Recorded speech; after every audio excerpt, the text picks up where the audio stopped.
ಇದೀಗ ಇಷ್ಟೊಂದು ಸುತ್ತೆಲ್ಲ ರೆಡಿ ಮಾಡಿ ಇಟ್ಕೊಂಡಿದ್ದೀನಿ. ಈಗ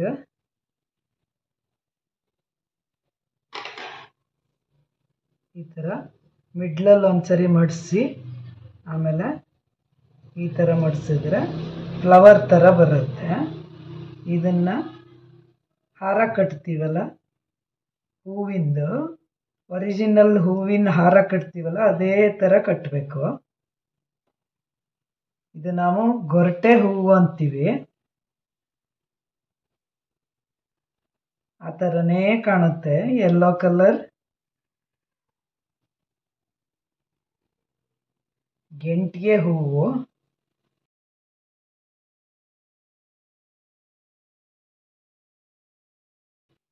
ಲಕ್ಷ್ಮಿಗೆ ಡೆಕೋರೇಷನ್ನಿಗೆ ಮಾಡ್ಕೋಬಹುದು.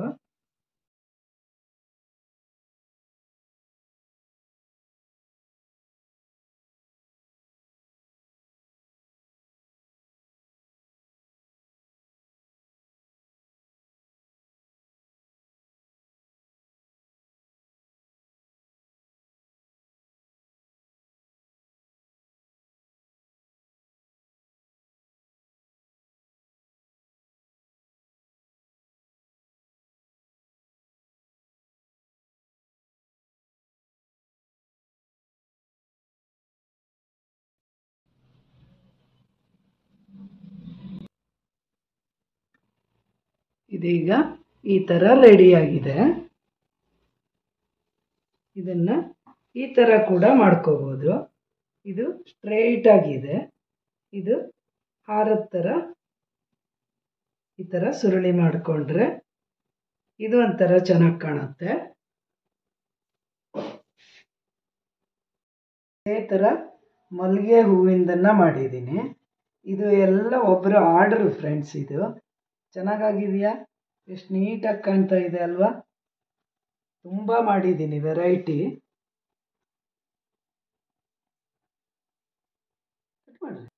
ಈ ಥರ ಕನಕಾಂಬರದ್ದು ಮಾಡಿದ್ದೀನಿ. ಆಮೇಲೆ ಇದು ಗೆಂಟಿಗೆ ಹೂವಿನ ಮಾಡಿದ್ದೀನಿ. ಇದು ತುಳಸಿದು ಮಾಡಿದ್ದೀನಿ. ಇದು ಸಣ್ಣ ಸೂಜಿ ಮಲ್ಲಿಗೆ ಫ್ರೆಂಡ್ಸ್. ಎಷ್ಟು ಚೆನ್ನಾಗಿ ಕಾಣ್ತಾ ಇದೆ ಅಲ್ವಾ? ತುಂಬ ಟೈಮ್ ಹಿಡಿಯುತ್ತೆ ಇದನ್ನು ಮಾಡೋಕ್ಕೆ. ಇದು ಈ ಥರ ಮಲ್ಲಿಗೆ ಹಾರನ ಮಾಡಿದ್ದೀನಿ.